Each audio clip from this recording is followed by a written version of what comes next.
Oh, it's the wrong.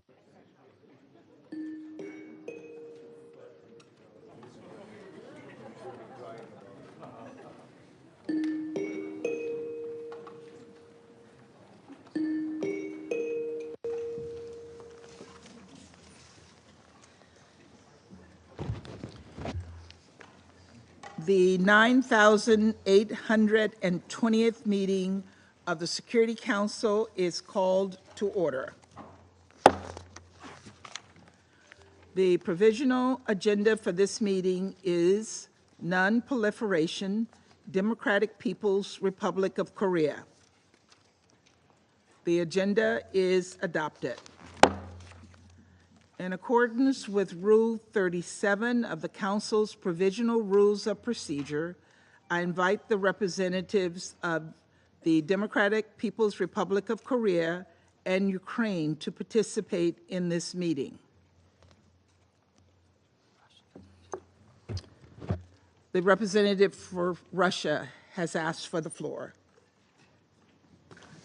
Госпожа председатель, мы хотели бы для протокола отфиксировать наше принципиальное несогласие с решением председательства пригласить на данное заседание Украину, а также по правилу 39 Евросоюз и представители НПО Conflict Armament Research. Американское председательство в этом месяце с самой первой недели, вплоть до сегодняшнего дня, побило все антирекорды нарушений практики работы Совета Безопасности, превращая его заседание в политизированный балаган. Есть устойчивое ощущение, что наши американские коллеги забыли, что Совет Безопасности ООН – это не партийный съезд демократической партии. В этом зале необходимо соблюдать сложившиеся правила в интересах поддержания авторитета СБ и эффективности его работы.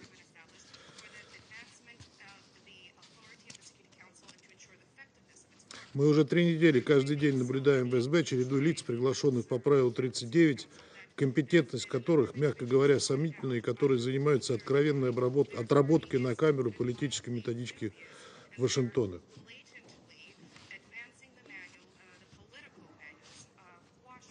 Причем об этих лицах становится известно лишь накануне заседания, что не позволяет даже толком обсудить целесообразность их приглашения. Это неуважение к Совету Безопасности, его правилам, процедуре, трата нашего времени и внимания. Господина Джона Леффа мы уже слышали в июне этого года, когда он пытался убеждать Совет в северокорейском происхождении ракет на своих картинках. Организация Conflict Armament Research, которую он представляет, финансируется на средства НАТО и Евросоюза. Можем ли мы ожидать от него какие-то независимые, беспристрастные оценки? Разумеется, нет. Совершенно ясно, чей политический заказ это НПО обслуживает. Методология ее работы весьма примитивна. Эксперты осматривают то, что им предложат Генеральная прокуратура и Минобороны Украины.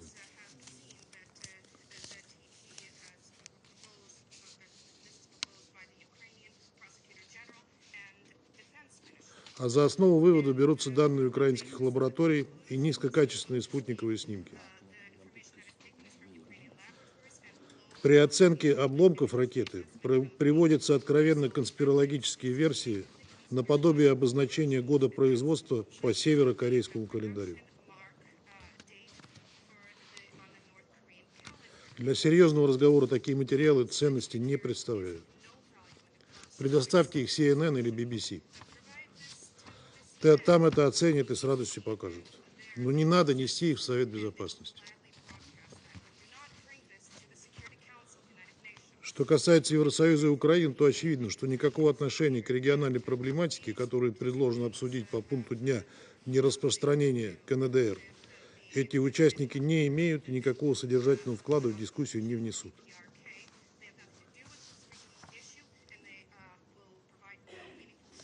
Очевидно также, что единственная цель их появления в СБ – ее политизация, подпевание тиражируемым западными членам СБ голословным спекуляциям на уровне низкопробной прессы.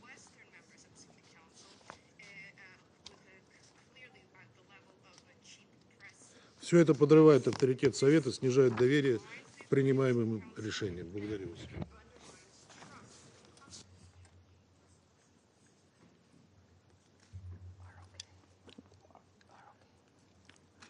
I thank the Russian Federation for their statement, and I give the floor to the Republic of Korea. Madam President, I support the briefing by the CAR. Mr. Leff already made a presentation at the meeting on the DPRK in June during the ROK presidency. At that time, most of us found his presentation informative and relevant. I also support the EU and Ukraine's participation, given that North Korean ballistic missiles, potential delivery means of nuclear weapons, are launched in the European battlefield, and that the agenda of this meeting is non-proliferation DPRK. Thank you, Madam President. I thank the Republic of Korea for their statement. I now give the floor to the representative of Japan. Thank you, Madam President. As to the car briefer, the briefer participated in the Security Council meeting in June and provided a very meaningful briefing that detailed the global non-proliferation issues, including the provision of North Korean ballistic missiles to Russia, with evidence-based arguments about the expansion of North Korea's military involvement. Regarding the participation of European Union and Ukraine, the expansion of DPRK's military involvement is no longer a regional issue, but a global concern that also directly affects the situation in Ukraine. It is also obvious that North Korea participated at the recent Security Council meeting on Ukraine last month under the Rule 37, and we understand that North Korea itself does not deny its engagement in the situation in Ukraine. Therefore, Japan does not consider the participations of those parties to be an issue, or even we consider it desirable. And Japan supports the list of speakers being proposed by the presidency. Thank you. Good. I thank the representative of Japan for their statement. I now give the floor to the United Kingdom. President, clearly it's important that this Council has the best possible evidence to inform its deliberations. But since Russia vetoed the UN panel of experts on 1718, we are forced to look elsewhere for credible civil society organisations to fill this gap. And the Conflict Armament Research Group has a strong record of evidence-based, independent reporting, which we believe the Council should hear from. As to the EU and Ukraine, there's been, as our Japanese and ROK colleagues have said, substantive evidence of DPRK munitions and missiles being used in Ukraine. We now believe that DPRK troops have engaged in direct combat with Ukrainian forces, so evidently Ukraine has a reason to participate in this meeting, and so does the EU, given that this is clearly an issue of European security. Thank you. I thank the representative of the United Kingdom. Is there anyone else who wishes to speak? It is so decided. In accordance with Rule 39 of the Council's Provisional Rules of Procedure, I invite the following briefers to participate in this meeting. Ms. Rosemary DiCarlo, Undersecretary General for Political and Peace-Building Affairs, and Mr. Jonah Leff, Executive Director, Conflict Armament Research. It is so decided. In accordance with Rule 39 of the Council's Provisional Rules of Procedure, I also invite His Excellency Mr. Stavros Lambrinidis, Head of the Delegation of the European Union to the United Nations, to participate in this meeting.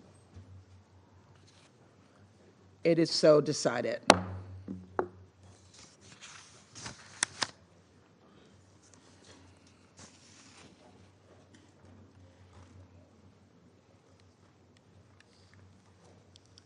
The Security Council will now begin its consideration of item 2 of the agenda. I now give the floor to Ms. Rosemary DiCarlo.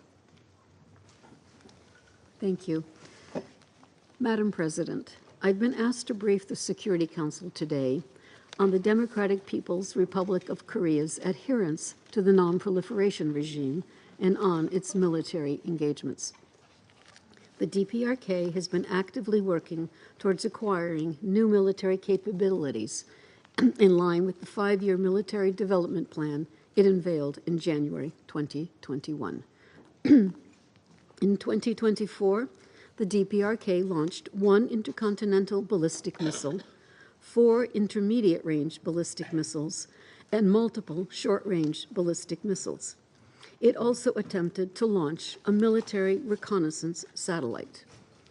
The IRBM launches were associated with the testing of what the DPRK notes to be, and I quote, hypersonic maneuverable controlled warheads, end quote, and multiple warhead missiles. Also, there are indications that the DPRK continues to actively pursue its nuclear program. In September, DPRK state media reported on an inspection of a uranium enrichment base by the DPRK leader. This appears to corroborate earlier reports about the existence of a second, yet-to-be-declared uranium enrichment plant in Yangson, in addition to the uranium enrichment plant in Yongbyon. Further, on 20 November, the Director General of the International Atomic Energy Agency reported that the agency observed that the 5-megawatt reactor to Yongbyon was not operating between mid-August and mid-October. According to IAEA experts, that gap would have provided sufficient time to refuel the reactor and start its 7th operational cycle. Also, in November this year, the DPRK openly displayed its weapon delivery systems during an exhibition in Pyongyang. The authorities showcased the latest solid-fuel Hwasong-19 ICBM, which the DPRK launched for the first time on 31 October. The missile set new records for the longest flight length and altitude reached by any DPRK ICBM launch. The Hwasong-19 and other weapon systems in the exhibition are produced in violation of relevant Security Council resolutions. Their open display demonstrates that the DPRK is far from slowing down its ballistic missile program. The DPRK's pursuit of its nuclear and ballistic missile programs undermines the global nuclear disarmament and non-proliferation regime. As we approach 2025, the final year of the DPRK's current 5-year military plan, we reiterate our calls on the DPRK to fully comply with its international obligations. Madam President, international attention has also recently focused on the reported increase in military cooperation between the DPRK and the Russian Federation. According to media reports, since 2023, the DPRK has transferred to the Russian Federation more than 13,000 containers of ammunition, missiles, and artillery. The latter include 170 millimeter self-propelled guns and 240 millimeter multiple rocket systems. Russian forces have also reportedly used SRBMs from the DPRK to strike Ukraine. Further, and again based on media reports, more than 10,000 DPRK troops have been sent to the Russian Federation since October, where they have received training and equipment. According to U.S. and Ukrainian officials, they are now deployed in Russia's Kursk region, fighting alongside Russian forces. While the United Nations is not in a position to verify these claims, they are a cause for concern, as noted by the Secretary General in a 3 November statement. On 18 November, in remarks I delivered on his behalf in the Council, the Secretary General stressed that the reported deployment of thousands of troops from the DPRK to the conflict zone and their involvement in the fighting adds fuel to the fire, further escalating and internationalizing this explosive conflict. We reiterate our call on all relevant actors to refrain from any steps that may lead to spillover and intensification of the war in Ukraine. Madam President, while the Security Council did not renew the mandate of the panel of experts that supported the committee established pursuant to Security Council Resolution 1718, the DPRK sanctions regime and the committee remain in place. I'd like to reiterate that international engagement with the DPRK is guided by Security Council resolutions 1718, 1874, 2087, 2094, 2270, 2321, as well as resolutions 2356, 2371, 2375, and 2397.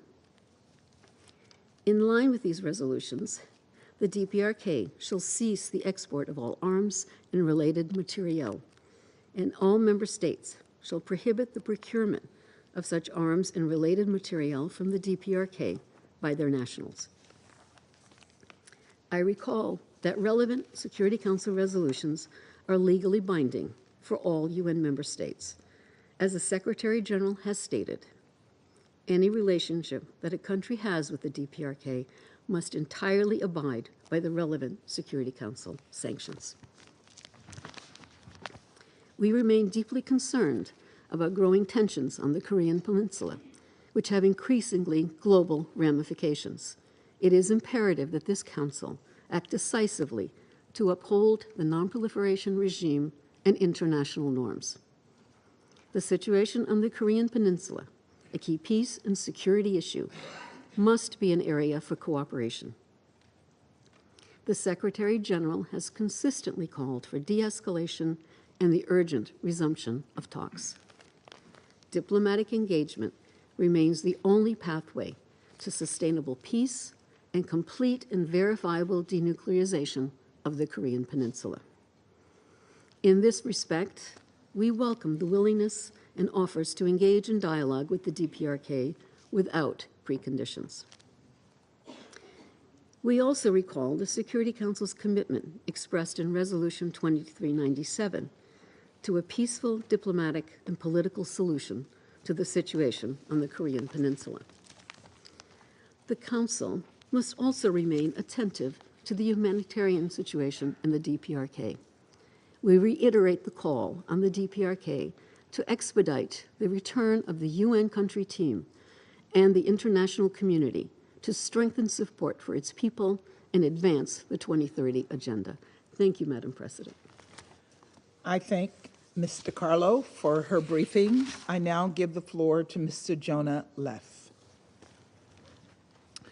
Excellencies, ladies and gentlemen, I'd like to begin by thanking the Permanent Mission of the United States for giving me the opportunity to brief the Security Council of the United Nations today, and I congratulate the United States for its accomplishments during its presidency.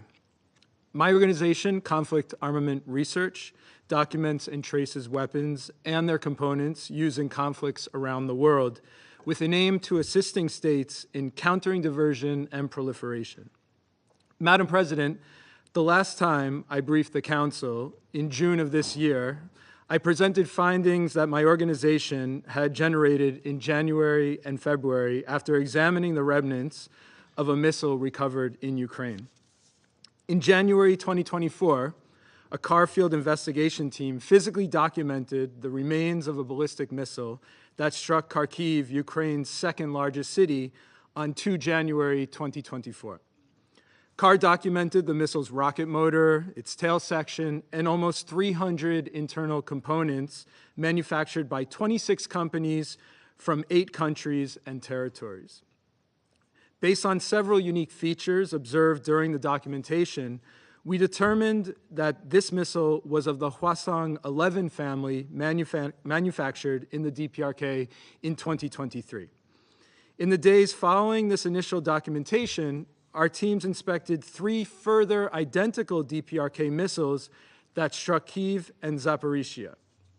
Security Council resolutions on DPRK prohibit UN member states from procuring arms or related material from the DPRK and prohibit the DPRK from exporting this material.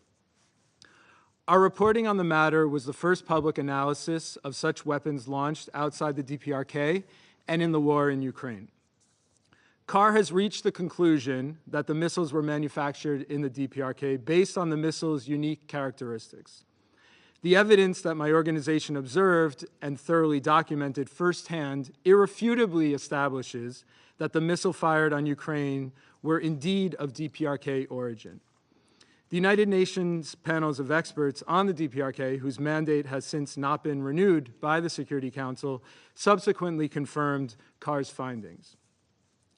2 months after my briefing to the Council in June, our team in Ukraine documented additional remnants of 4 missiles that we also attribute to the DPRK. These were recovered in July and August. On one of these missiles, CAR documented marks indicating missile production in 2024. This is the first public evidence of missiles having been produced in North Korea and then used in Ukraine within a matter of months, not years. CAR's latest field documentation and analysis highlight 3 key observations. First, it confirms the continued use of freshly manufactured North Korean ballistic missiles in Ukraine. Second, the discovery of a 2024 production mark on one of the missiles reveals a very short period between the production of these ballistic missiles, their transfer, and eventual use in Ukraine.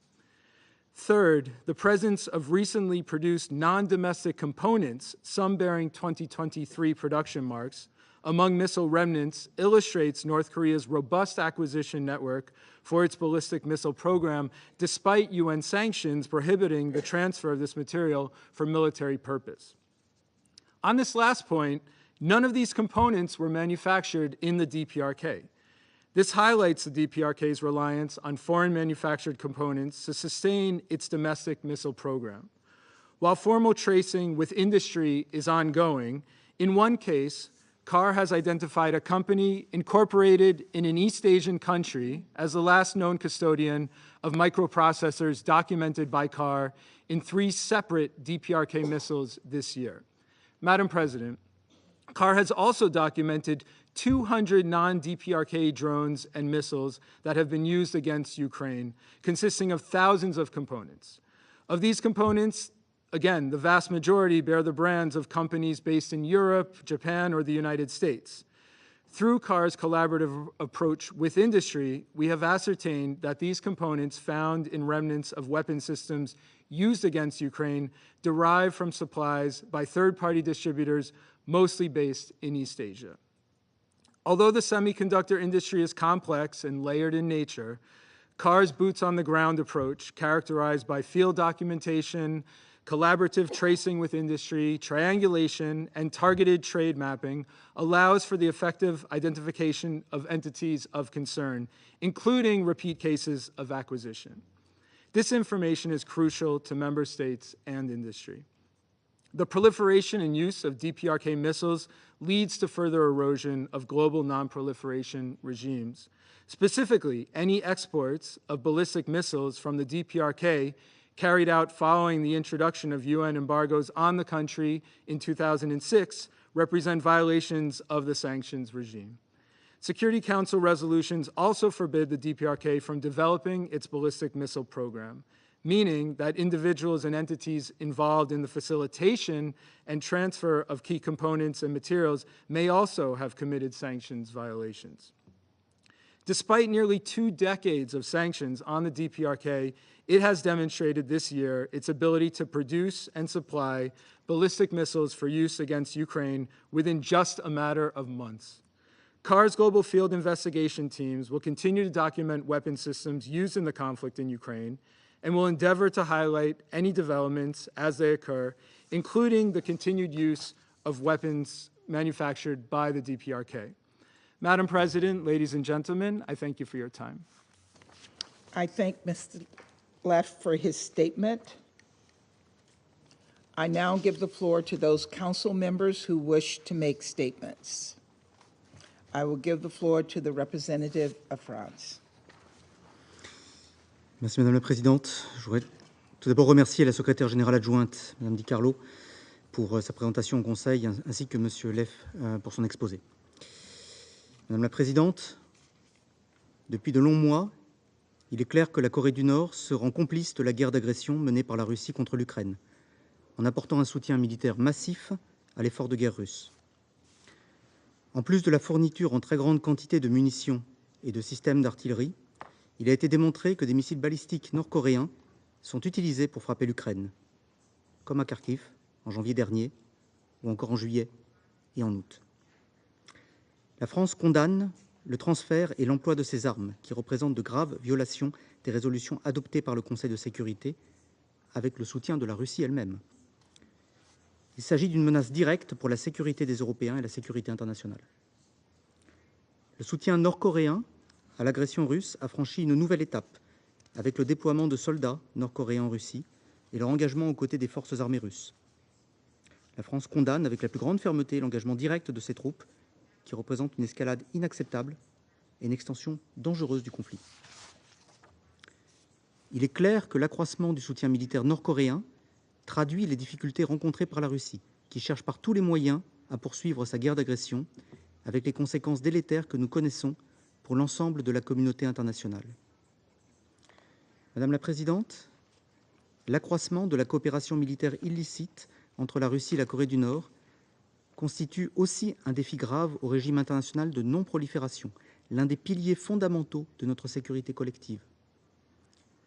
En contrepartie du soutien militaire qu'elle reçoit, la Russie est devenue pourvoyeuse d'impunité et d'assistance aux programmes illégaux d'armes de destruction massive de la Corée du Nord. En mars dernier, la Russie a mis, seule, son veto à la reconduction du groupe d'experts du comité 17-18. Elle a ainsi privé tous les États membres d'une source d'information essentielle sur la mise en œuvre des résolutions de ce Conseil. En septembre dernier, le ministre russe des Affaires étrangères franchissait un nouveau pas en qualifiant la dénucléarisation de la Corée du Nord de question close.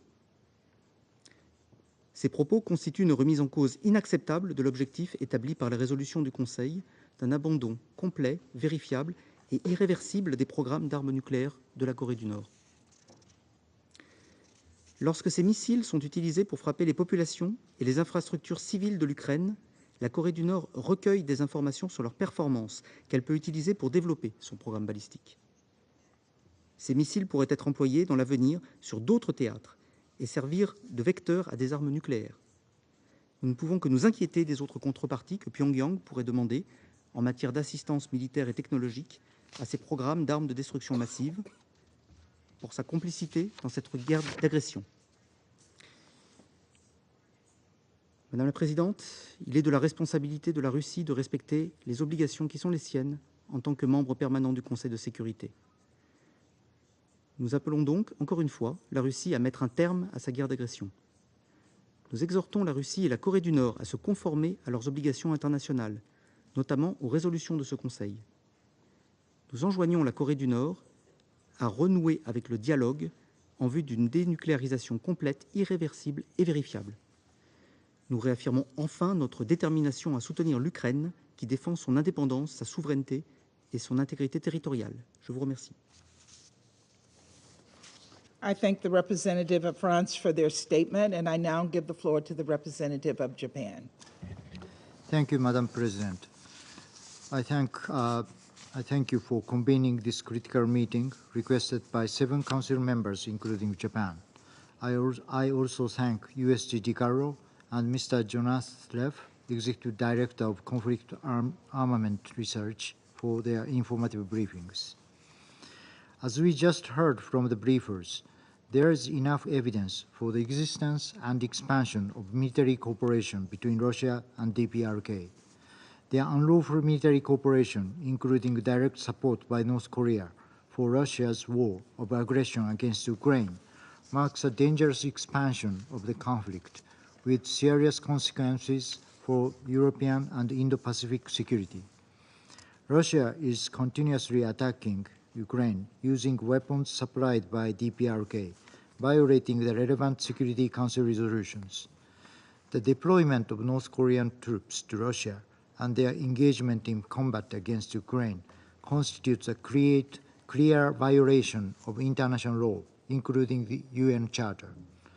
We, as a responsible Security Council member, cannot just sit still and watch this situation, as the relevance of the Security Council, which has been cultivated over 8 decades is undermined. The members of the Security Council are the ones, above all, who should lead in adhering to the Council's resolutions, but Russia acts to the contrary. No excuse can justify this fact. The panel of experts established in 2009 was regrettably forced to terminate due to the veto by Russia in April this year. It had been a treasure trove of information over the past 15 years. No reasonable person would doubt that it was Russia's clear intention to veil its unlawful military cooperation with North Korea. Madam President, we now stand at the crossroads whether we take actions and raise our voices to maintain international order based on the rule of law, guided by the UN Charter, or we remain silent in the face of this unprecedented threat to the values and the order of the UN system and the relevance of this Council. Japan, particularly as an elected member of the Security Council over the past 2 years, has been taking actions to defend the value of the UN and will continue to do so for all time to come. The Security Council, consisting of only 15 member states, is responsible for addressing challenges to global peace and security on behalf of all 193 UN member states, and this role should never be cast aside in the name of a single country's national interest. Madam President, the threat of North Korean military activities goes beyond the region and now extends around the entire world.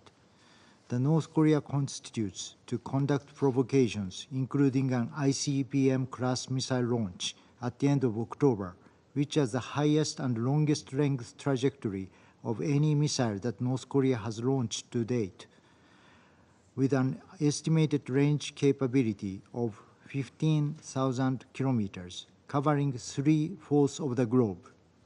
Not to mention that recent nuclear developments, including the release of images of a uranium enrichment facility for the first time in September, are also of grave concern.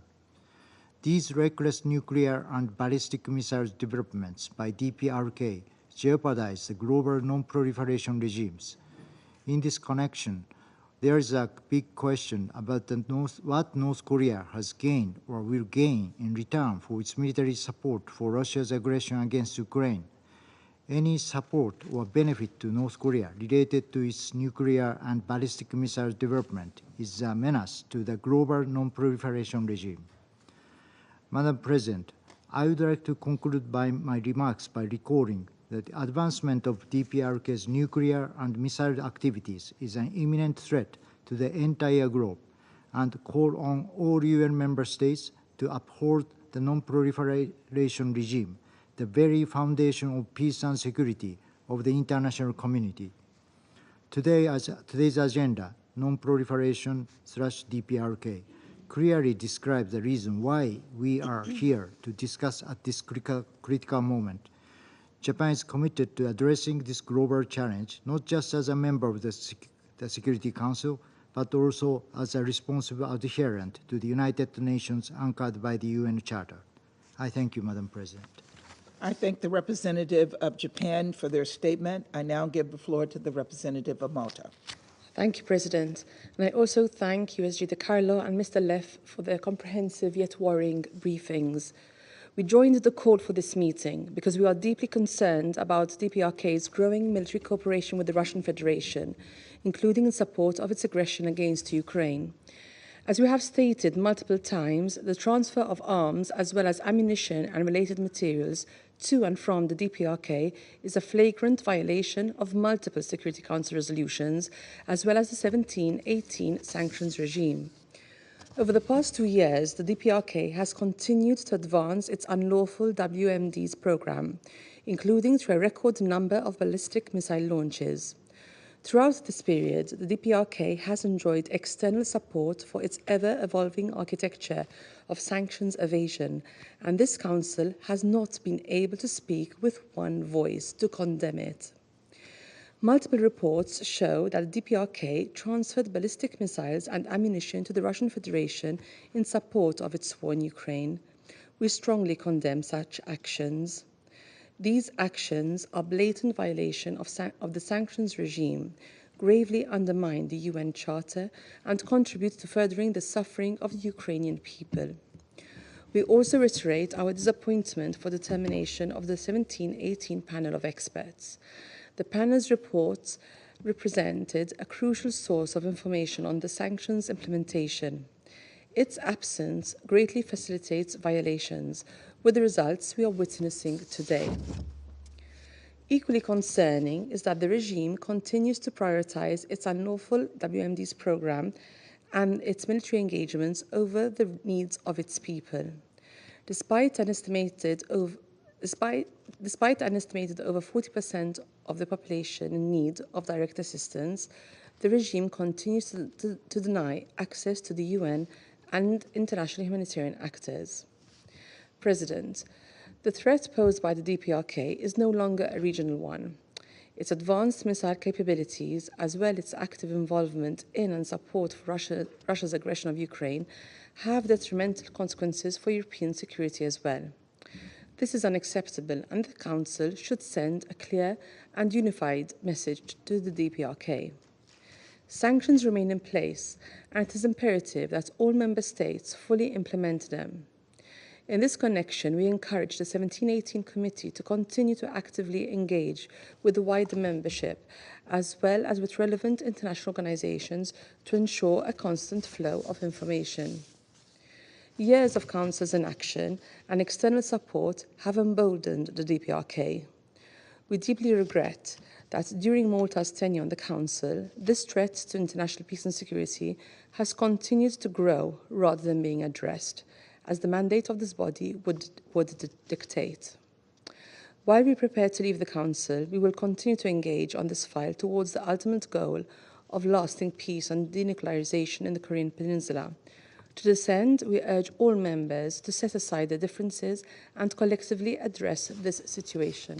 I thank you.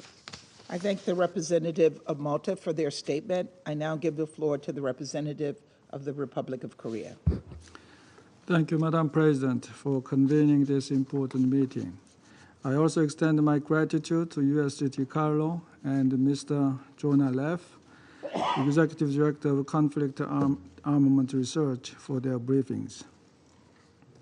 Madam President, as the year comes to an end, let me take this opportunity to recap the significant developments we witnessed on North Korea's unlawful WMD program in 2024 and how it kept threatening international peace and security. First, North Korea's redefinition of inter-Korean relations announced early this year marks the culmination of North Korea's nuclear policy. For a couple of years leading up to 2024, North Korea had taken unprecedented steps to develop tactical nuclear weapons, diversify delivery vehicles, and lower the nuclear threshold. Besides launching ICBMs such as Hwasong-19 late last October, Pyongyang test-fired various types of short-range ballistic and cruise missiles capable of carrying tactical nuclear warheads. North Korea also adopted a nuclear policy law that significantly lowered the threshold for the use of nuclear weapons in 2022 and incorporated that policy into its constitution in 2023. And then came the final piece of the puzzle when Kim Jong-un announced at the beginning of this year a policy shift on inter-Korean relations. By scrapping the 7-decade-long policy of unification and redefining the Republic of Korea as a foreign hostile state, the North Korean leader eliminated the final psychological hurdle in order to justify a preemptive nuclear strike on the ROK. As a follow-up, North Korea took the substantial military step of completely cutting off road and rail links to the south in October. Second, this year saw a marked and qualitative shift in the state of military cooperation between North Korea and Russia. Besides providing a huge amount of ammunition, ballistic missiles, and artillery to Russia in violation of relevant Security Council resolutions, North Korea dispatched more than 11,000 troops, thus joining as a belligerent party in Russia's illegal war against Ukraine. North Korean soldiers are already engaged in combat operations, with some being reportedly killed in action on the battlefield. This illegal military cooperation goes far beyond anything we could have imagined. When the war first broke out, we never expected that North Korean troops would be fighting on the European battlefield and that Russia would rely on North Korea's military to such an extent. What is all the more worrisome is that no one knows how far this military cooperation will go and where it might end. They may move the goalposts as they see fit as the situation unfolds. With the recently ratified Comprehensive Strategic Partnership Treaty, Russia and North Korea formalized this illicit military cooperation. In addition to gaining first-hand experience in modern warfare and economic benefits from Russia, Pyongyang may acquire advanced military technology, material, and equipment for its nuclear and missile program. We assess that Russia provides the air defense missile system to North Korea. Furthermore, Russia is accepting North Korean workers, which is one of the few revenue sources for cash-strapped Pyongyang. It is deeply troubling that Russian local authorities are openly speaking up about hiring North Korean workers to fill labor shortage, which would be a clear violation of multiple Security Council resolutions. The ROK assesses that 4,000 North Korean workers have been sent to Russia this year alone, and North Korea may use regular passenger rail service resumed earlier this week and other means to dispatch more workers to Russia. Meanwhile, the Russian foreign minister's description of North Korea's denuclearization as a closed issue would seriously undermine the global non-proliferation regime. If Russia abandons its long-held position of denuclearization of North Korea, it will erode the very foundation of the NPT regime. Such an outcome will not be in anyone's interest, in particular the nuclear weapon states, including China and eventually Russia. Madam President, this year is indeed an inflection point. Going forward, however, we must expect further uncertainties looming over the horizon.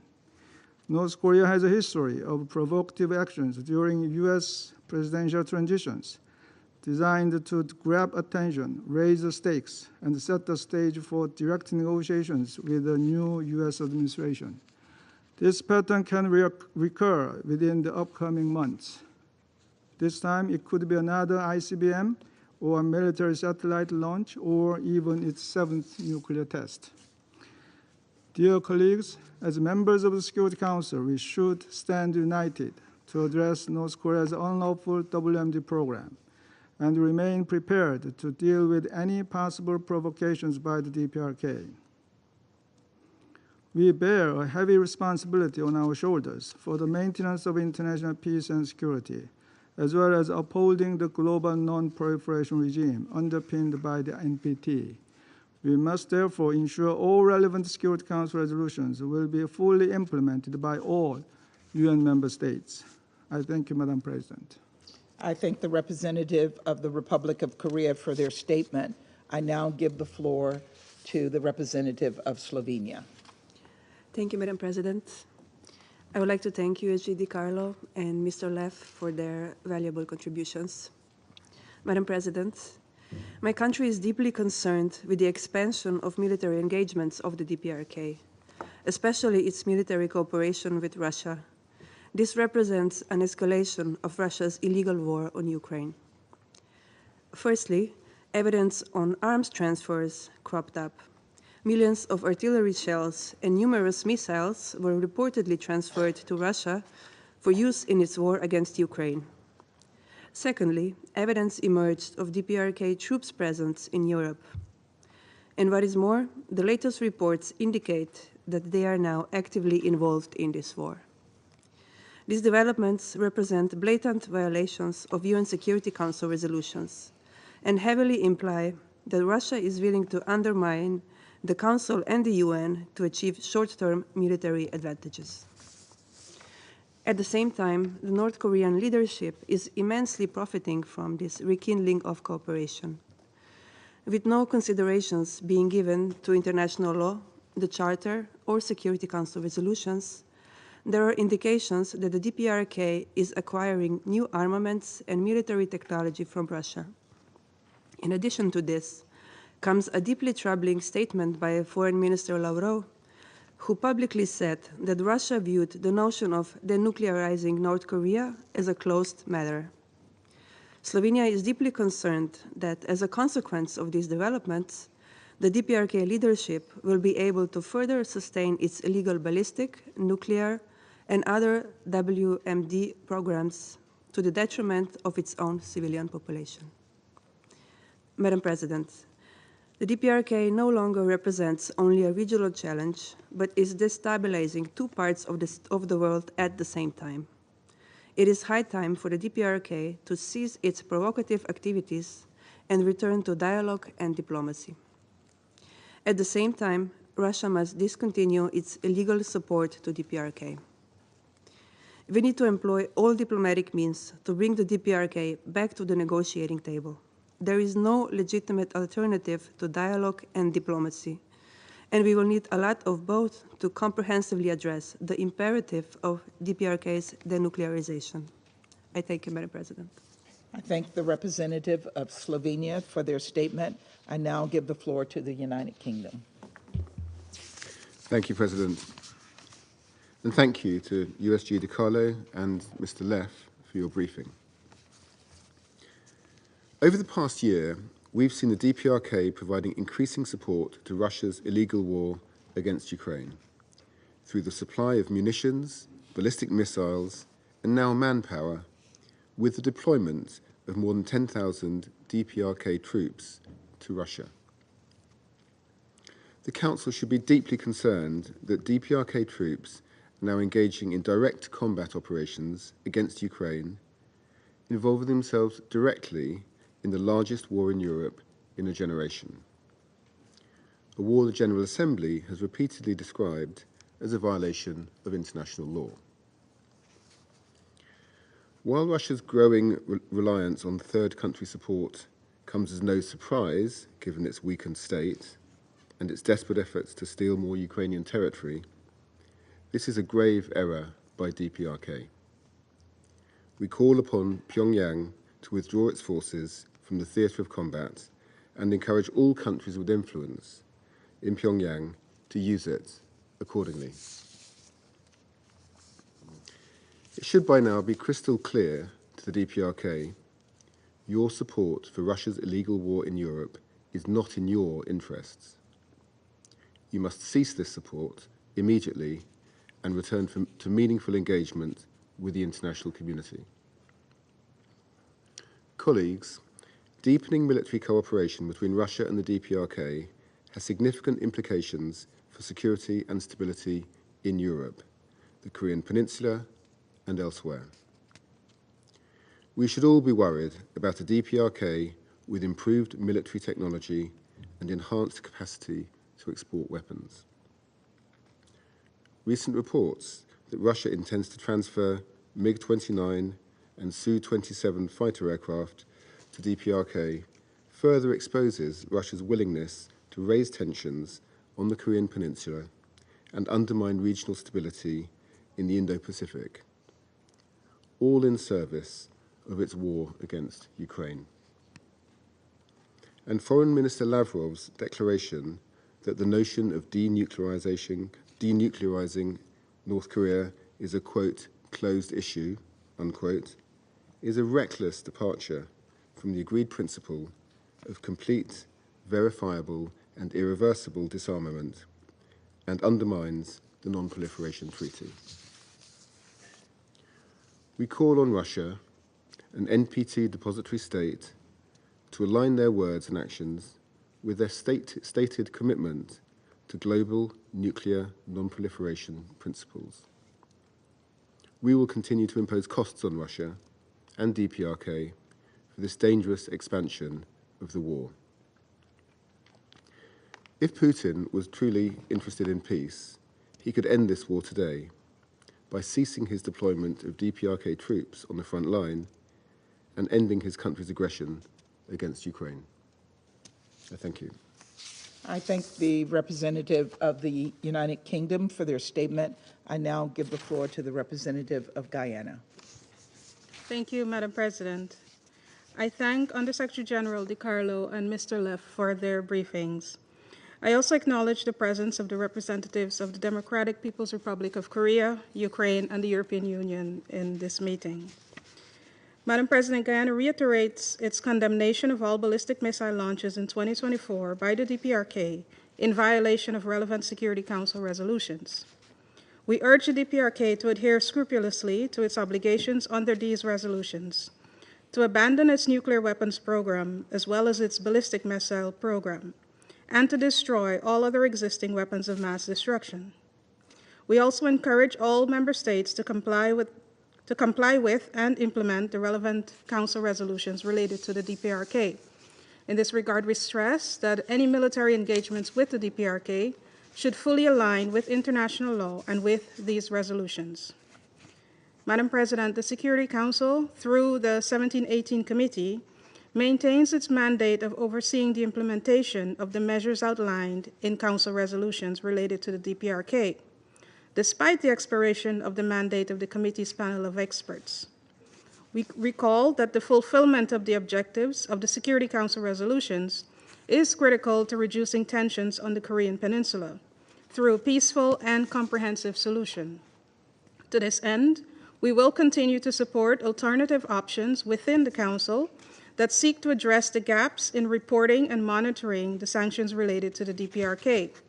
We stress that a continuous flow of information on the implementation of the DPRK sanctions regime remains critical to the work of the committee in the execution of its mandate. Additionally, Guyana believes that dialogue and diplomacy remain critical to resolving the tensions on the peninsula. In this regard, we again urge resumption of dialogue among all concerned parties so that progress can be achieved in de-escalating the tensions. Madam President, in conclusion, Guyana reaffirms its commitment to the Council's efforts to bring about full compliance with its resolutions related to the DPRK, including through the 1718 Sanctions Committee. We also reaffirm our commitment to the advancement of the global non-proliferation and disarmament agenda and call on states that have not yet done so to ratify the Treaty on the Prohibition of Nuclear Weapons. We further reiterate our support for the denuclearization of the Korean Peninsula, which we believe is one of the key aspirations to achieving a world free of nuclear weapons and ensuring international peace and security. I thank you.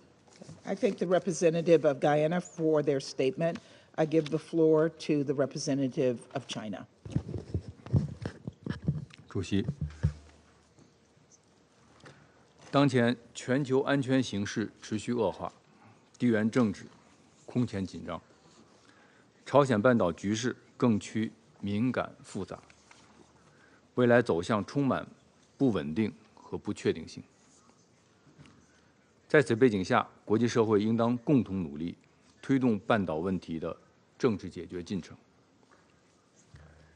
一是要重视维稳防乱，维护半岛和平稳定，防止半岛生战生乱，符合各方共同利益，顺应国际社会共同期待，是当前各方立场主张的最大公约数。当前形势下，各方都应保持冷静克制，避免采取任何可能激化矛盾、加剧紧张的言行，防止局势进一步恶化，甚至发生不测事态。二是要营造对话氛围。历史和实践反复证明，只要各方愿意开展对话，彼此相向而行，半岛局势就能出现缓和，半岛问题的政治解决就能取得进展。有关各方应采取理性务实态度，尽快恢复接触，建立互信，重启对话，共同努力打破当前僵局。个别国家应走出制裁施压的迷思，采取切实举措，真正释放善意，展现对话诚意。三是要寻求治本之策。半岛问题作为冷战残余，根源在于长期未能实现停核机制转换，各方尤其是美朝之间的信任赤字严重。要从根本上解决半岛问题，实现地区的持久和平稳定，必须标本兼治，综合施策，必须秉持共同安全理念，重视地区国家的合理安全关切，推动实现从停战机制到和平机制的转变。中方为此提出的双轨并进思路和分阶段同步走原则，是推动政治解决进程、实现半岛长治久安的有效出路。四是要摒弃冷战思维。朝鲜战争已经结束70多年，但半岛上空的冷战阴云始终未曾消散，甚至在不断加剧。个别国家执迷于冷战思维和零和博弈，不断操弄半岛局势，借机加速推进印太战略，强化地区军事同盟，特别是在半岛及周边地区加大军事力量投放和战略资产部署，严重损害包括中国在内的地区国家的安全利益。有关国家应停止借半岛问题推进地缘战略、挑动阵营对抗的错误做法，否则半岛问题的政治解决就难以顺利推进。主席，中方注意到，刚才一些成员在发言中谈到当前欧洲安全与朝鲜半岛局势的关系。需要强调的是，乌克兰问题同朝鲜半岛问题的经纬、性质完全不同，将两者挂钩只会使两个问题都更加复杂难解。而以担忧欧洲安全和亚太安全相互交织、出现共振为借口，推动北约越界扩权、染指亚太，只会进一步激化地区矛盾，加剧各方对立。中方坚决反对。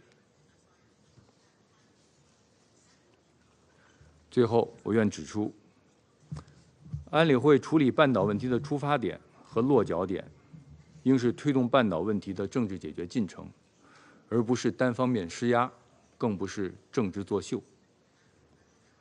安理会通过的各项涉朝决议都应该得到完整、准确、平衡的执行。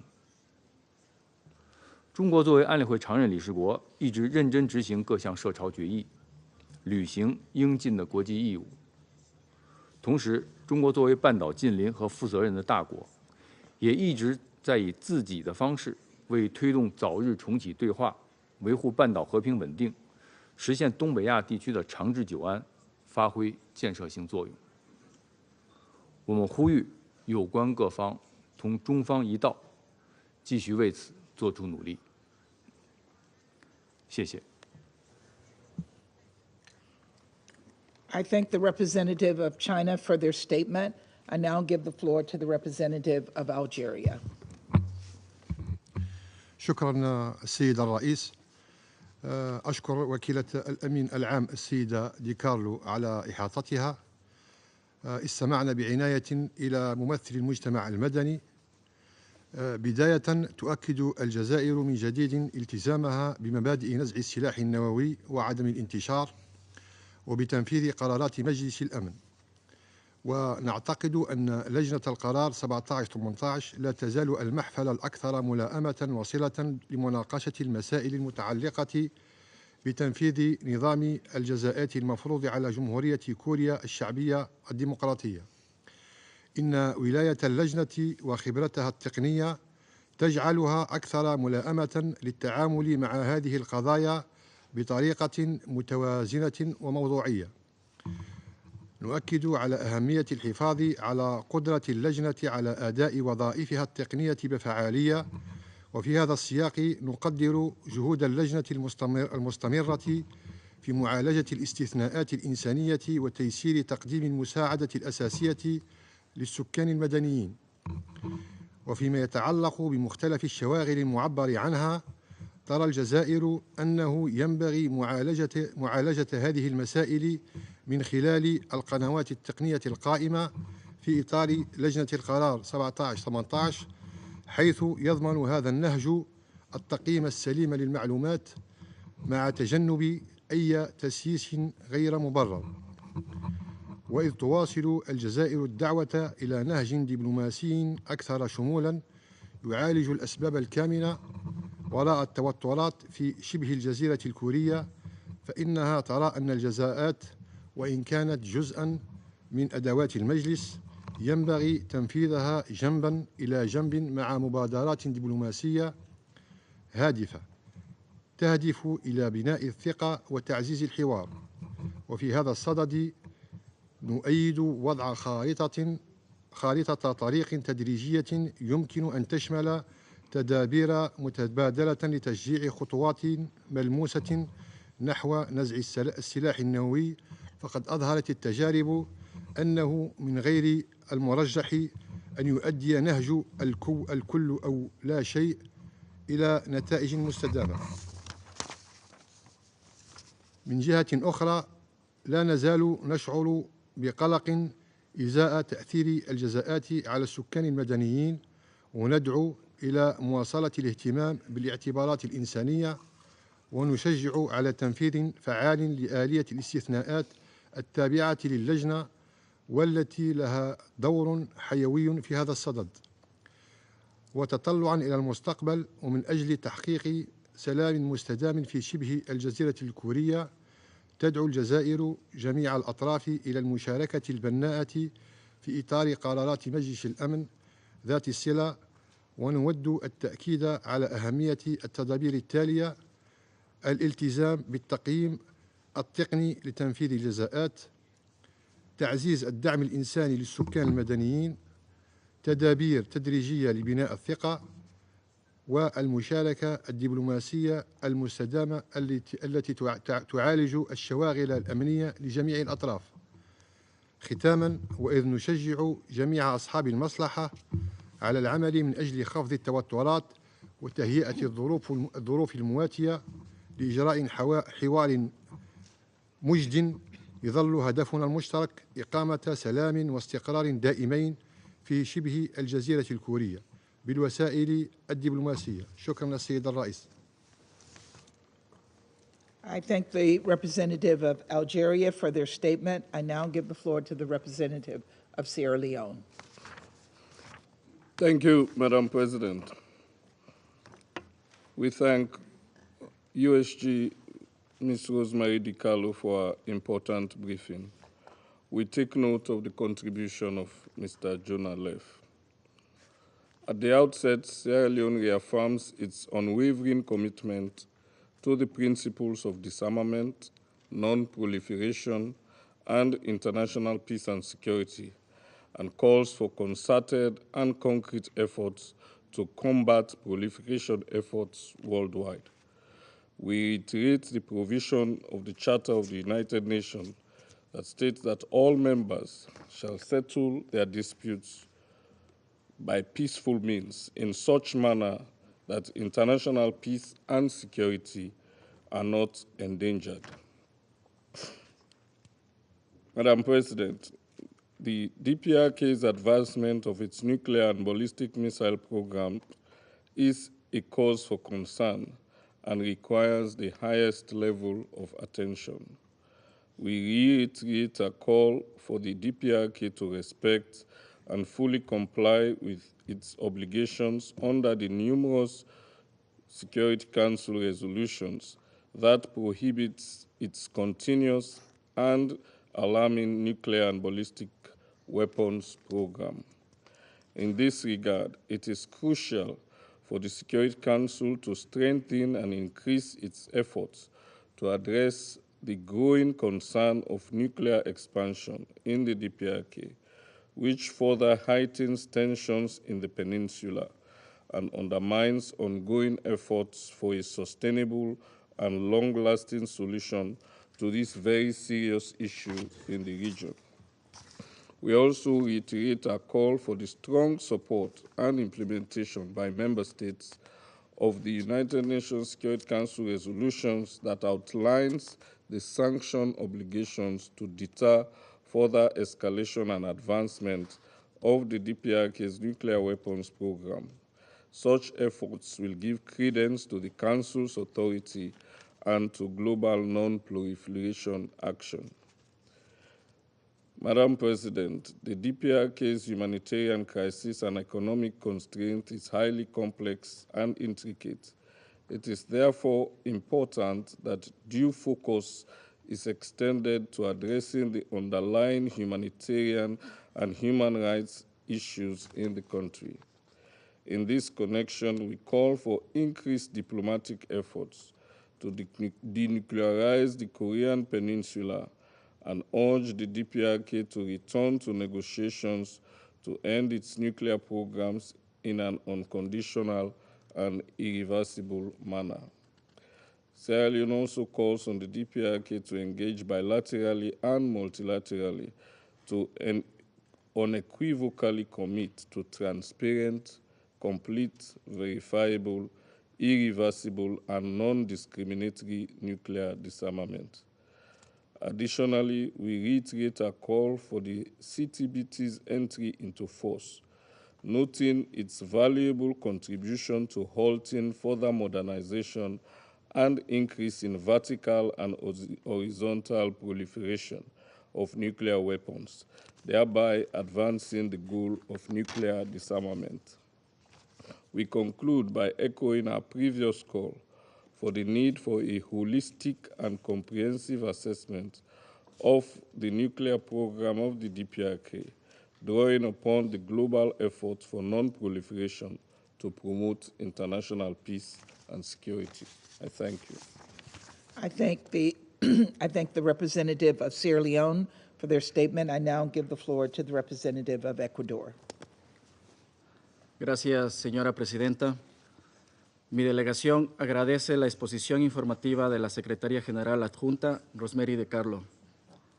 He escuchado con atención la presentación realizada por el representante de la sociedad civil. El Ecuador expresa su profunda preocupación ante las reiteradas acciones de la República Popular Democrática de Corea que violan de manera flagrante las resoluciones de este Consejo, socavando el régimen de no proliferación nuclear y exacerbando las tensiones regionales y globales. La constante realización de pruebas balísticas, así como el desarrollo de armamento nuclear, constituyen amenazas directas a la estabilidad internacional y a la arquitectura global de no proliferación. A esto se suman los recientes informes sobre el envío de armamento, municiones y la movilización de tropas norcoreanas hacia líneas del frente ruso en Ucrania, que son acciones alarmantes y peligrosas. Señora Presidenta, la falta de consistencia y ausencia de un mensaje unificado del Consejo de Seguridad ante el comportamiento desafiante de la República Popular Democrática de Corea afecta la credibilidad de este órgano. El silencio del Consejo envía una señal equivocada a Pyongyang.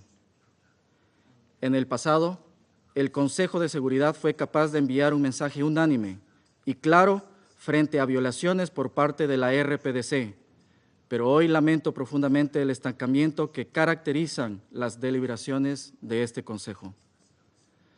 Mientras las diferencias continúan obstaculizando una respuesta colectiva efectiva, las amenazas a la paz y seguridad internacionales se multiplican. La amplia membresía de las Naciones Unidas exige a este Consejo un mensaje de respeto y cumplimiento al derecho internacional, la Carta de las Naciones Unidas y las resoluciones del Consejo de Seguridad. Debemos recordar que la Carta de las Naciones Unidas nos confiere la responsabilidad primordial de mantener la paz y seguridad internacionales. Este principio debe guiar nuestras decisiones por encima de cualquier otra consideración. Distinguidos colegas, Las acciones unilaterales que priorizan el poder militar sobre el diálogo y la cooperación erosionan los pilares sobre los cuales se construyó esta organización. En este contexto, el Ecuador hace un llamado a la RPDC para que cese inmediatamente sus actividades provocadoras y se comprometa de manera plena con sus obligaciones internacionales asumidas bajo la Carta de las Naciones Unidas. Al ser esta la última vez que mi país tiene la oportunidad de tratar este tema luego de 2 años de membresía en este Consejo, exhortamos nuevamente a los miembros con mayor influencia con la RPDC a restaurar su compromiso hacia la búsqueda de soluciones dialogadas y evitar escaladas innecesarias que podrían tener consecuencias catastróficas. La diplomacia debe prevalecer. Muchas gracias.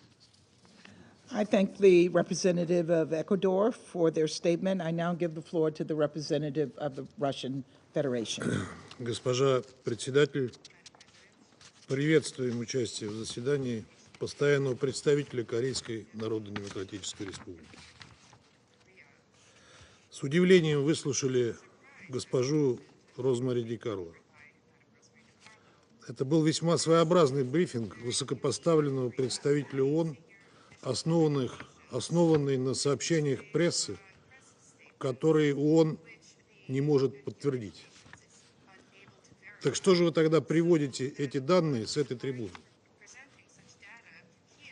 Те, кто вас слушает, последнюю фразу не расслышат, а будут воспринимать сказанное вами, пересказ вами газетных инсинуаций за чистую монету и мнение ООН.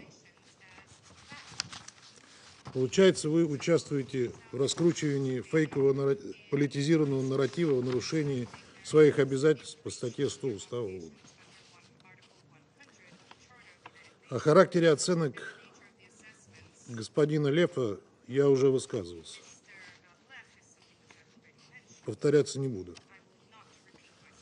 Как мы ранее говорили и о выводах ряда членов почившей в БОЗе группы экспертов,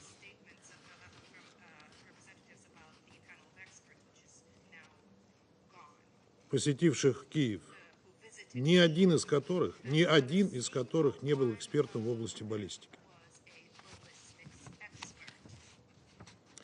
За последние годы Совет провел немало заседаний по инициативе Соединенных Штатов по ситуации на Корейском полуострове под лицемерными предлогами. Они методично созывались всякий раз, когда КНДР принимала посильные меры по укреплению собственной национальной безопасности в ответ на военные провокации Вашингтона, Сеула и Токио. Главной задачей в таких заседаниях было 2. Возложить на Пхеньян всю полноту ответственности за деградацию ситуации на полуострове и изобразить себя в качестве главных региональных миротворцев. Однако это не просто так. Все как раз наоборот. Это совсем не так. Ситуация намеренно выворачивается наизнанку, как будто это не Соединенные Штаты и их союзники наращивают на всех скоростях свое военное присутствие в Азиатско-Тихоокеанском регионе, планомерно разрушающие там перспективы построения внеблоковой архитектуры коллективной безопасности. Как будто в последние месяцы не противниками Пхеньяна проводились масштабные военные учения под названиями Freedom Shield, Freedom Flag, Freedom Edge с совместным ядерным планированием. О какой свободе вообще идет речь? Эти провокационные акции сопровождаются скоплением у границ КНДР сотен единиц авиатехники, сухопутных сил, морской пехоты и спецназа. Стоит напомнить, что в рамках этих маневров последовательно отрабатываются сценарии гипотетического вооруженного конфликта с применением ядерного оружия и физического устранения северокорейского руководства. Указанная линия, как известно, производится в нарушении резолюций Совета Безопасности ООН по корейскому регулированию, предписывающих решать проблему полуострова исключительно мирными, дипломатическими и политическими средствами, а также путем диалога. Это записано именно в тех резолюциях, на которые вы постоянно ссылаетесь. том, что касается сотрудничества России с Пхеньяном, то неоднократно озвучивали нашу позицию. КНДР – наш близкий сосед и партнер, с которым мы развиваем отношения во всех областях. Это наше суверенное право. Российское взаимодействие с КНДР и в военной, и в других сферах соответствует международному праву и не нарушает его. Оно не направлено против третьих стран и не представляет никакой угрозы для государств региона или международного сообщества. И не сомневайтесь, мы продолжим развивать это сотрудничество. 12 ноября был ратифицирован договор между Российской Федерацией и КНДР о всеобъемлющем стратегическом партнерстве. В документе заложены базовые принципы дальнейшего развития российско-корейских связей, нацеленных на углубление партнерства и стратегической кооперации по широкому спектру приоритетных для двух государств направлений – построение справедливой международной системы. Он носит неконфронтационный, оборонительный характер и нацелен на поддержание стабильности в регионе Северо-Восточной Азии. Вы же сами всегда говорили, что по вашим правилам НАТО – оборонительный союз. Почему же вы так нервничаете сейчас, если речь идет о совместной обороне? В ответ на тезисы представители Республики Корея хотели бы отметить следующее. Прежде чем рассуждать о последствиях действий Пхеньяна, вам следовало бы сначала разобраться с тем, что происходит в вашей стране, и не только с внутриполитической точки зрения. По утечкам тех же СМИ, в течение последних месяцев Сеул сознательно старался спровоцировать резкий всплеск напряженности на полуострове. В этих целях осуществлялась отправка в направлении КНДР беспилотников, чтобы вызвать ответную жесткую реакцию Пхеньяна. Имеется информация, что бывшим министром обороны Республики Корея планировалась акция по обстрелу мест запуска с территории севера воздушных шаров с мусором.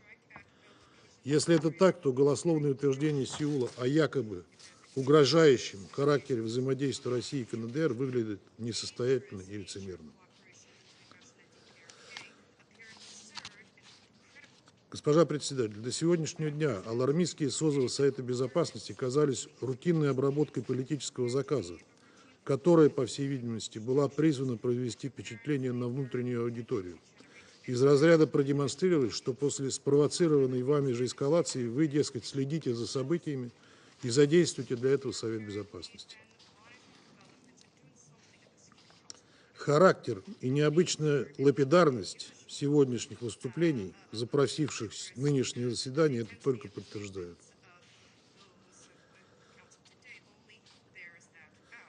Как и идентичных излагаемых вами тезисов. Мы могли бы еще больше сократить время этой увлекательной встречи, если бы вы выделили кого-нибудь одного выступить от имени всех 7 запросивших это заседание стран. Это бы ничего не добавило и ничего не убавило из вашего нарратива. Однако выбор темы для сегодняшнего заседания пересекает все рамки приличия. Какое право имеет США и его союзники в регионе читать мораль о расширении вовлеченности КНДР в военную активность, тогда как именно Вашингтон последовательно занимается этим по всему миру с самыми разрушительными последствиями? Эти обвинения не только лицемерны. Это еще и попытка отвлечь внимание от патовой ситуации как внутри Украины, так и на линии боевого соприкосновения, а также оправдать участие в конфликте натовских военных специалистов. В рамках гибридной войны с целью нанесения России стратегического поражения, о чем франкосаксы и их союзники не стесняются заявлять открыто, они не только накачивают киевский режим различными видами вооружений, но и перебрасывают на Украину свои войска. В рядах ВСУ сражаются военнослужащие западных армий. Это факт. И это никакие не добровольцы, а офицеры, без которых было бы невозможно использовать не то что западное дальнобойное оружие, но и украинские средства дальнего поражения. Без их участия, без данных космической разведки, которой, как вы понимаете, у Киева быть не может, без специалистов по программированию полетных заданий, украинцы не смогли бы использовать ракетную технику.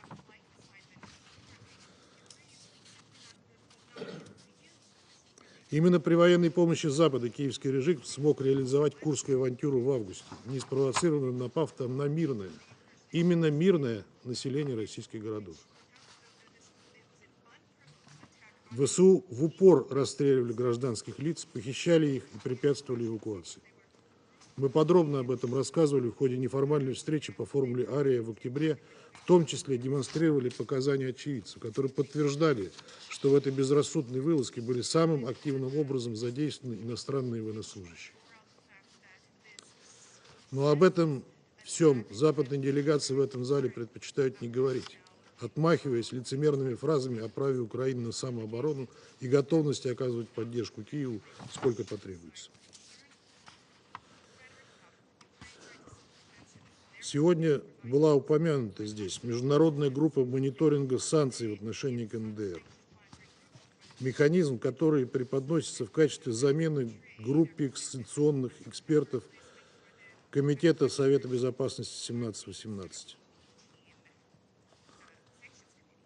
Занимавшийся перепечаткой газетных материалов, как госпожа DiCarlo сегодня, и полностью дискредитировавший себя. Хотим подчеркнуть, что данный инструмент, созданный в обход Совета Безопасности, не имеет легитимного международного мандата. Его создание прямо противоречит Уставу ООН, как инициатива, подрывающая исключительные прерогативы Совета Безопасности в вопросах наблюдения за осуществлением своих санкционных мер. Поэтому любые продукты, выработанные в данном формате, не будут иметь никакой легитимности. И, в чем мы не сомневаемся, будут являться подтасовкой и дезинформацией. Коллеги, возвращаясь к ситуации на Корейском полуострове, хотели бы вновь констатировать, Совету Безопасности следует кардинально пересмотреть подходы, чтобы вывести ситуацию из опасного тупика, а не усугублять ее еще больше. Мы не раз говорили, с каких направлений можно было бы начать движение к нормализации. Но для этого в западных столицах должны коренным образом перенастроить свое мышление, которое живет в парадигме холодной войны. Чем раньше Вашингтон и его подельники откажутся мыслить в этом застарелом формате, тем скорее Совет будет способен благотворно повлиять на развитие ситуации в регионе. Благодарю вас. I thank the representative of the Russian Federation for their statement, and I now give the floor to the representative of Switzerland. Madame la Présidente, nous remercions la secrétaire générale adjointe Rosemary DiCarlo et M. Jonah Leff de Conflict Armament Research pour leurs exposés. Nous saluons la participation des représentants de l'Ukraine, de la République populaire démocratique de Corée et de l'Union européenne à nos délibérations. Les rapports qui viennent d'être faits sont profondément troublants et, si confirmés, les faits constitueraient non seulement des violations du droit international, mais représenterait un développement qui risque d'avoir de graves conséquences pour la sécurité européenne, asiatique et globale. Trois aspects nous semblent particulièrement importants. Premièrement, d'un point de vue légal, un déploiement de troupes des forces armées par la RPDC, si avère, s'ajouterait au nombre croissant de rapports fondés faisant état du transfert illégal d'armes à la Russie. Toute transaction d'armes avec le RPDC constitue une violation des sanctions de ce Conseil. Cela concerne la vente, l'achat, l'importation et l'exportation d'armes vers ou depuis la RPDC, l'emploi de missiles balistiques de type KN-23 et l'impact de leur utilisation sur la population civile ukrainienne soulèvent également des questions quant au respect du droit international humanitaire. Une coopération militaire telle que décrite serait également proscrite selon les résolutions 17-18, 18-64-14 et 22-70, alors que la résolution 23-97 prévoyait le rapatriement de tous les travailleurs étrangers de la RPDC. La présence de milliers de troupes est inconciliable avec la lettre et encore moins l'esprit de cette résolution, ainsi que d'autres résolutions contraignantes. Une violation du droit international en alimente ainsi une autre. Les infractions aux sanctions envers la RPDC soutiennent l'agression militaire de la Russie contre l'Ukraine. La Suisse regrette vivement que la prolongation du mandat du groupe d'experts sur la RPDC ait échoué à cause d'un veto russe, alors que ce groupe menait des enquêtes sur les allégations des transferts illégaux d'armes entre la RPDC et la Russie. Deuxièmement, la Suisse condamne l'agression militaire de la Russie contre l'Ukraine. Il est consternant que, malgré les appels clairs et répétés de l'Assemblée générale et de la Cour internationale de justice, la Russie continue son agression militaire. L'envoi des forces armées des pays tiers pour la soutenir irait à l'encontre non seulement de ces appels, mais aussi de l'esprit de la Charte des Nations Unies elle-même.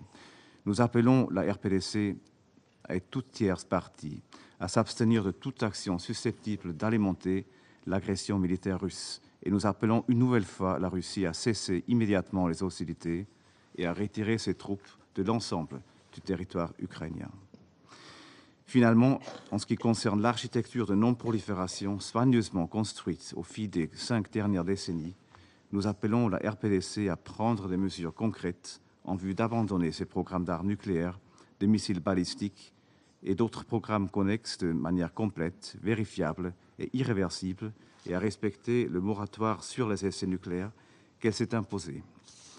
La Suisse appelle la RPDC à se soumettre à nouveau et le plus tôt possible au traité de non-prolifération et aux garanties de l'AIEA, ainsi qu'à signer et ratifier le traité d'interdiction complète des essais nucléaires. La Russie, comme État dépositaire du TNP, est appelée à le renforcer, non à l'affaiblir. Madame la Présidente, ce Conseil a la responsabilité et le devoir de répondre au double défi que représente l'agression militaire contre l'Ukraine et de dénucléarisation de la péninsule coréenne. En ce qui concerne l'Ukraine, la Suisse continue de soutenir la recherche d'une solution pacifique et reste prête à contribuer à tous les efforts visant à promouvoir la paix conformément à la Charte de l'ONU, en particulier les principes d'intégrité territoriale et d'indépendance. Rien ne peut justifier les conséquences humanitaires, sociales, psychologiques et économiques désastreuses de cette agression militaire. Elle nuit à tout le monde et ne profite à personne. Nous continuerons également notre engagement pour une péninsule coréenne dénucléarisée et en paix, et encourageons également le recours aux bons offices du secrétaire général pour un retour au dialogue, à la désescalade et dans la recherche de solutions diplomatiques. Nous encourageons la RPDC à engager un dialogue constructif avec le Conseil et le système onusien. Je vous remercie. I thank the representative of Switzerland for their statement. I now give the floor to the representative of Mozambique. Madam President, Mozambique wishes to commend the United States Presidency for convening this briefing section. We thank Mrs. DiCarlo and the Secretary General for Political and Peace-Building Affairs, and Mr. John Leff, Executive Director at the Conflict Armament Research, for their briefing and update on the subject under consideration. We acknowledge the presence of the representatives of Democratic and People's Republic of Korea in this meeting. We also acknowledge the participation of representatives of Ukraine and the representatives of delegations of the European Union. Madam President, we have several times expressed in this chamber our deep concern about the persistence of weaponization of the world, which undermines the global nuclear disarmament and non-proliferation. The situation on the Korean Peninsula is sensitive for its potential for further escalating of tensions over the region. The risks associated with this situation are particularly related to the proliferations of weapons that can fall into terrorist groups or unauthorized institutions or entities, endangering the international peace and security. It is in this context that we continue advocating for exercise of moderation, restraint, and avoiding unilateral actions or inflammatory languages. The international community has a crucial role to play in promoting dialogue conducive to lasting peace and stability on the Korean Peninsula. Our collective responsibility is utmost important since it may contribute to prevent and eradicate the threat posed by nuclear weapons. We call upon all importing and producing states to comply with their international obligations through effective dialogue and cooperation to ensure sustainable peace and stability in the region and in the world at large. Madam President, peace and security anywhere will only be possible through enforcement of international measures and instruments. The Outer Space Treaty, the Comprehensive Nuclear Test Ban Treaty, the Nuclear Non-Proliferation Treaty, and other relevant UN resolutions play a critical role in this regard. This is the best time for all of us to converge around the Secretary General's appeal and the agenda for disarmament. To conclude, Madam President, a world with less nuclear proliferation will always be a world with more peace and security. Otherwise, as long as the current trend of the competition and the nuclear rise prevails, world peace and stability will be under permanent threat. I thank you, Madam President. I thank the representative of Mozambique for their statement. I shall now make a statement in my capacity as representative of the United States. Thank you, Undersecretary General DiCarlo and Mr. Leff, for your briefings. In vetoing the mandate renewal of the 1718 Committee panel of experts, Russia sought to prevent crucial objective investigations into DPRK's violation of Security Council resolutions. To shield the world from the truth about the DPRK's dangerous actions and Russia's complicity in them. The loss of this committee makes organizations like conflict armament research all the more critical, and the United States is grateful that its independent, well-regarded experts continue to provide clear and credible reporting on DPRK-related violations. These reports show why Russia was so desperate to overturn the mandate's renewal.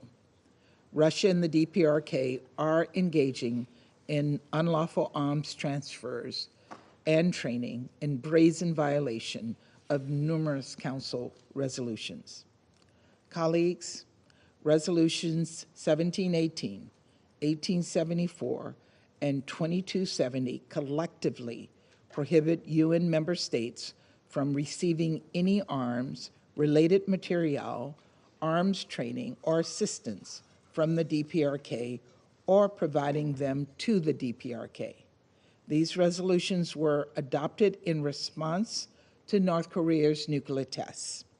They are evidence of our sacred obligations to uphold international peace and security. Russia knows this. Russia voted for each and every one of these resolutions, and yet Russia has violated them in both directions. We assess North Korea has now sent Russia more than 20 1,000 shipping containers of munitions to date, containing at least 6 million heavy artillery rounds, along with well over 100 ballistic missiles. The Center for Armament Research's independent findings corroborate what we have seen in press reporting and other open source analysis. These missiles have subsequently been launched into Ukraine, impacting near civilian infrastructure and populated areas such as Kyiv and Zaporizhia. And the DPRK continued preparations to transfer more missiles to Russia in late 2024. We also have information that a large number of DPRK origin 170 millimeter long-range self-propelled artillery pieces and 240 millimeter long-range multiple rocket launchers are being introduced into the conflict. And now Russia turns to the DPRK for manpower as well as munitions in order to carry out its war of aggression against Ukraine, welcoming more than 11,000 DPRK troops onto its soil. And this is not from the press, this is from the DPRK. And not just any soldiers. North Koreans sent elite special forces units to Russia. This marks the first time North Korean troops have participated in large-scale ground combat operations in more than 70 years, and the first time they've done so outside the Korean Peninsula. And Russia is likely to use the deployment as a basis for future combined training exercises with the Korean People's Army. This is not a one-way street. The more Russia relies on the DPRK's support, the more the DPRK extracts it in return, exacerbating threats to peace and security, not only in Europe, but across the globe. In recent months, Russia has provided training to DPRK troops in artillery, UAV, and basic infantry operations, including trench clearing, an indication DPRK soldiers are participating in frontline operations and directly engaging in hostilities against Ukraine. We also have information that Russia has transferred air defense systems to the DPRK. The Kremlin continues to provide free and subsidized refined petroleum to the Kim regime above the UN-mandated 500,000 barrel cap, as well as sell dual-use technology and equipment. What's more, we are particularly concerned about Moscow's intent to share satellite and space technologies with Pyongyang, which the war in Ukraine has plainly demonstrated is crucial to an army's communications and intelligence gathering capability on the modern battlefield. And it continues to shield the DPRK from joint actions in this council, obstructing DPRK sanctions implementations while attempting to escape reproach for its violations. Alarmingly, we assess that Russia may be close to accepting North Korea's nuclear weapons program, reversing Moscow's decade-long commitment to denuclearize the Korean Peninsula. We believe that Moscow will become more reluctant not only to criticize Pyongyang's development of nuclear weapons, but also further obstruct passage of sanctions or resolutions condemning North Korea's destabilizing behavior, as we've already seen. We must call out this recklessness, every single one of us. For far too long, China has provided political cover for Russia's violation, emboldening the DPRK to continue its ballistic missiles launches, among other dangerous, provocative behavior.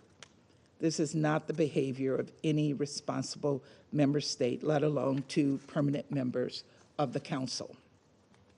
Responsible Council members take seriously their duty to counter threats to international peace and security. Responsible Council members uphold resolutions that curb proliferation and remand recourse for human rights abuses. Responsible Council members have no reason to fear independent, objective experts, and responsible council members do not enable tyrants for their own political gain. Colleagues, just 2 years ago, I visited Ukraine. I saw up close the devastation and despair, the mother in Kyiv who had to hold her daughter's lifeless hand after a Russian attack on her apartment building, the child who desperately wanted to return to school, the humanitarian aid worker who was detained and tortured by Russian forces, so traumatized she could barely speak. I will never forget the horrors unleashed by Putin, but I will also never forget the resilience of the Ukrainian people. For years, they have defended their land, their freedom, their identity, and they have defended one another too, taking in neighbors who lost their homes, risking their lives to feed those in need, nursing orphans back to health, showing the world that community is a form of resistance. Today, they face new threats, dangerous threats. No veto can deny that harsh reality. I know that the people of Ukraine will continue to stand up to oppression, to imperialism, to reckless proliferation, but all of us must stand up with them. And so once again, the United States calls on Russia to cease military cooperation with the DPRK, to end the senseless war of aggression against Ukraine and immediately withdraw its forces from Ukrainian territory within its internationally recognized borders. I also want to respond to China about engaging in dialogue with the DPRK. We have said repeatedly we're open to unconditional dialogue with the DPRK. Each time we've reached out, it has responded with a clenched fist. And we would welcome further dialogue with the DPRK as I speak here today. So finally, we have to continue to work to meet our responsibilities as members of this council to uphold the charter we have all sworn to protect. The people of Ukraine demand this of us. They deserve it from us. They deserve a just and lasting peace. So let us all do our part to help them realize that. Thank you very much. I resume my function as president of the council. The representative of China has asked for the floor to make a further statement. I give them the floor. 主席，我本来不想发言的，但是你刚才以美国代表身份发言的时候，一再点到中国的名字，所以我想我有必要做一个简短的回应。你刚才发言中对中国在半岛问题上的政策和立场进行歪曲和抹黑，这完全不可接受。中国作为负责任的大国和安理会的常任理事国，一贯主张根据宪章的宗旨和原则，和平解决争端。我们一直努力推动有关地区冲突和紧张局势的政治解决。无论是乌克兰问题上，还是半岛问题上，中方都在为和平疾呼，为对话奔走，为维稳努力。我们会继续这么做。同时，我们也希望美方能够切实为推动这些问题的最终解决发挥积极的作用。谢谢。I shall now make a further statement in my capacity as the representative of the United States. I'm not going to respond directly because the issues that are on the floor now at hand is whether China has been giving support to Russia's efforts and protecting the ROK. Protecting the DPRK. And we have seen that over and over in this council. So I leave where I started in my statement. I think that statement stands for what I said. So I thank you very much. And unless there is another response, I will now give the floor to the representative of the Democratic People's Republic of Korea. President, 2024 draws a close with its record as the most complicated, and tragic year in the modern history. However, even today, we still witness the repetition of the abnormal practice at the UN Security Council, where discussion of the practical matter directly related to the international peace and security are put aside, while some individual member states are unreasonably taking issue with independent sovereign state for the sake of their narrow geopolitical interest. This meeting is yet another example showing that the UN Security Council is neglecting its important duty assigned by international community and abuse as an instrument of the United States for political pressure and platform of propaganda for spreading sinister public opinion.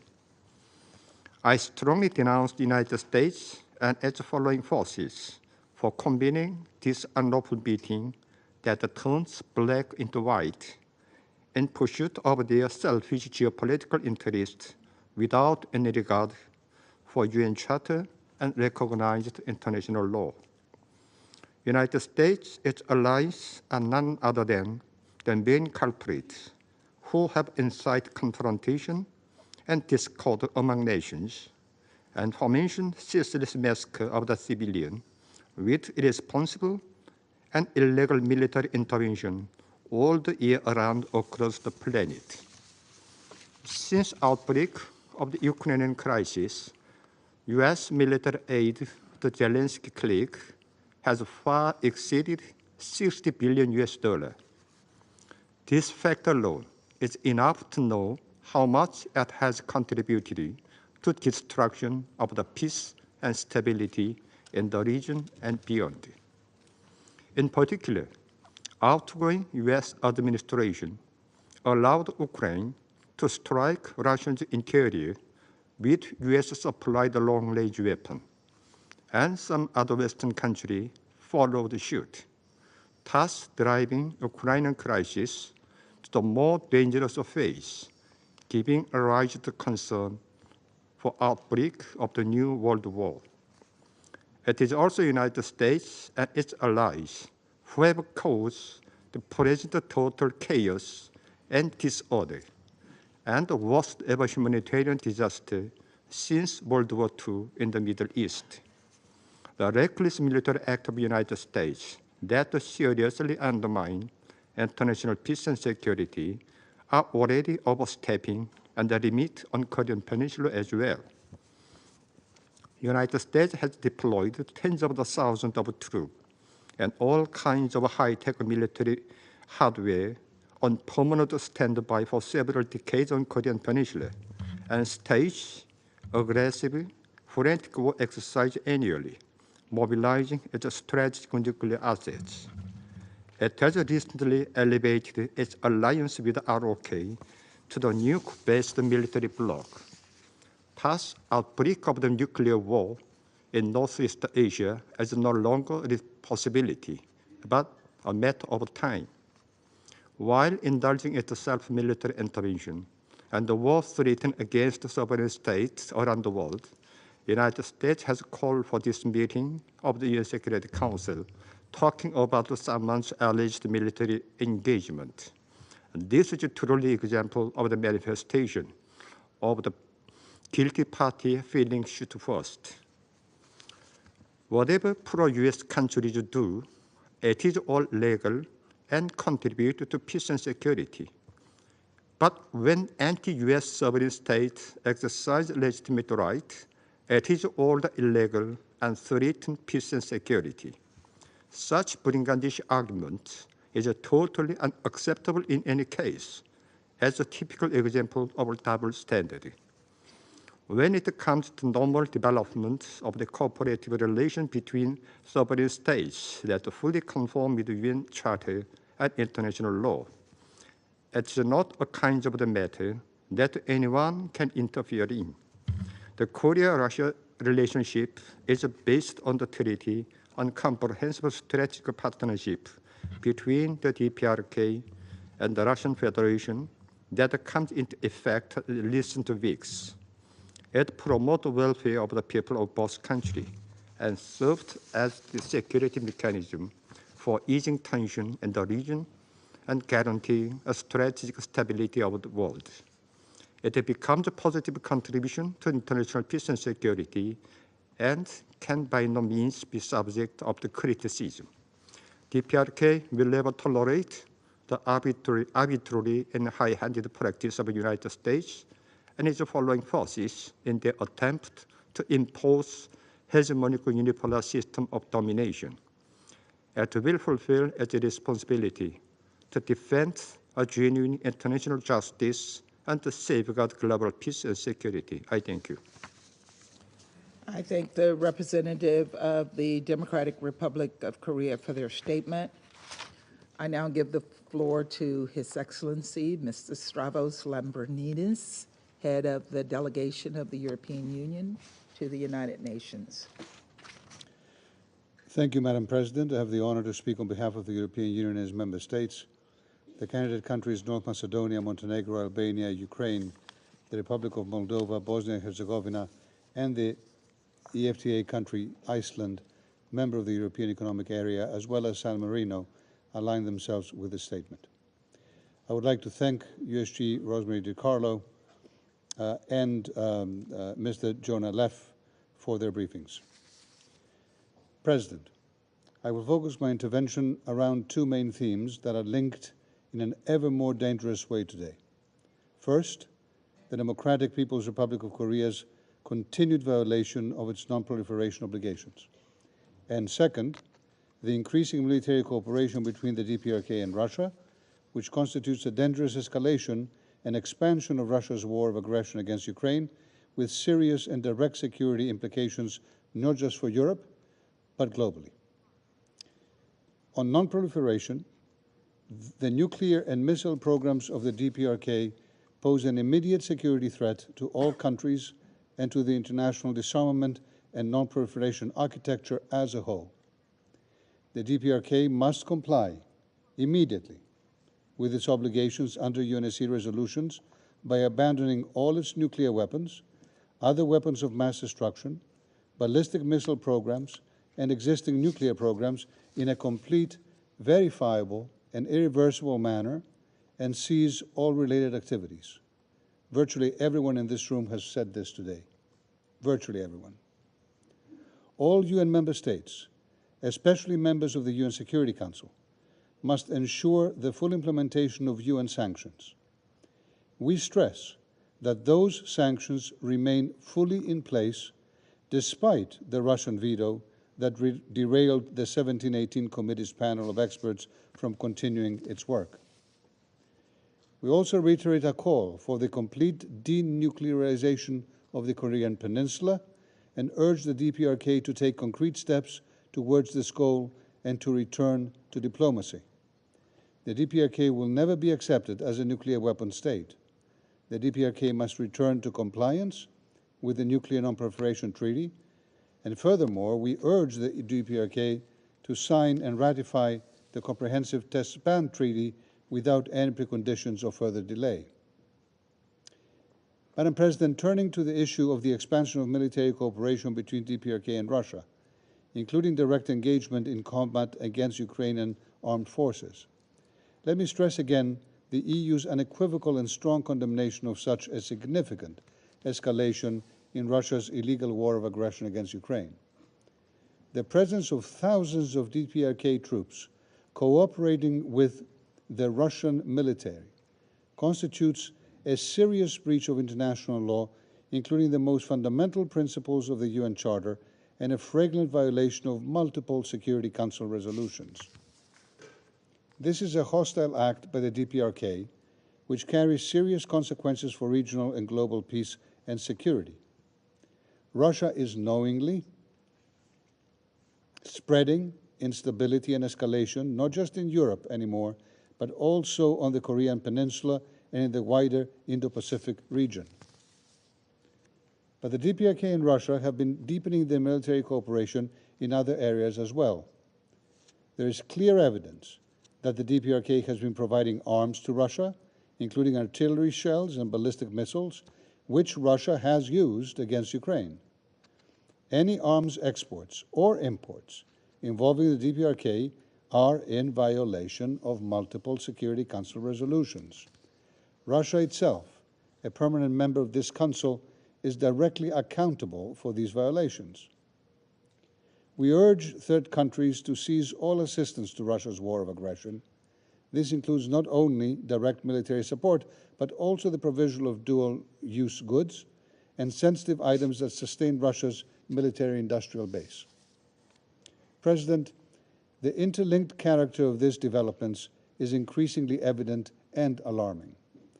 The European Union is particularly concerned about the potential for any transfer of advanced military capabilities or technologies by Russia to the DPRK, including nuclear or ballistic missile-related technology, in violation of relevant Security Council resolutions. In light of this, Russia's apparent shift of position on the denuclearization of the DPRK is highly suspect, dangerous, and unacceptable. Russia abandons key obligations from the Non-Proliferation Treaty, including to prevent nuclear proliferation, and violates multiple Security Council resolutions adopted by Russia's support, lest we forget. What is at stake is potentially monumental in terms of its proportions and its consequences for global, international peace and security. This Council needs to intervene before it is too late. Thank you, Madam President. I thank His Excellency, Mr. Lambrinides, for his statement, and I now give the floor to the representative of Ukraine. Well, thank you, Madam President. I thank Under-Secretary General Rosemary DiCarlo and Director Leff for their briefings. The direct involvement of DPRK troops in Russia's war of aggression against Ukraine is now a matter of fact. Starting at least from December 14th, numerous evidence, including video footage captured by Ukrainian drones, confirm the participation of North Korean soldiers in assaults on Ukrainian positions. The Russian forces have integrated these DPRK units into joint formations, employing them in operations against Ukrainian forces in the Kursk region. As seen in the video footage, North Korean troops utilize specific tactics.